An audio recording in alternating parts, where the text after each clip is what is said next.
Man city ছাড়ার কারণ জানালেন আলভারেজ। ক্যারিয়ারে নতুন চ্যালেঞ্জ নিতে সিটি ছেড়ে অ্যাটলেটিকো মাদ্রিদে যোগ দিয়েছেন আর্জেন্টাইন ফরোয়ার্ড আলভারেজ।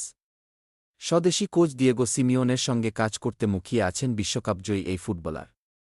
অ্যাটলেটিকোয় যোগ দেওয়ার পর প্রথমবারের মতো গণমাধ্যমে এসে এসব কথা জানিয়েছেন এই তারকা।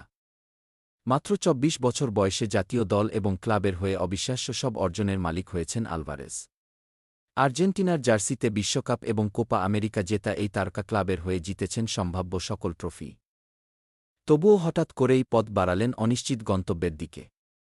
ম্যান সিটিতে ভালোই ছিলেন হুলিয়ান আলভারেজ।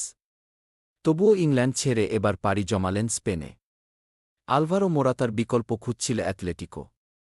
আলভারেজকে প্রস্তাব দিতেই রাজি হয়ে যান তিনি।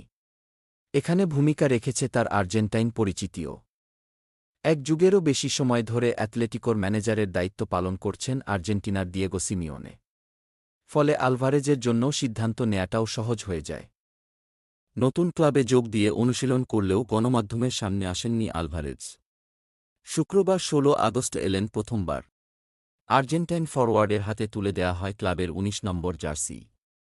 হোয়াও ফেলিক্সের পর দ্বিতীয় সর্বোচ্চ ট্রান্সফার ফি দিয়ে আলভারেজকে দলে নিয়েছে অ্যাটলেটিকো। ব্রিটিশ মিডিয়ার দাবি, ম্যান সিটিকে ৭৫ মিলিয়ন ইউরো দিয়েছে ক্লাবটি। ম্যান সিটিতে সময়টা ভালোই কাটছিল আলভারেজের।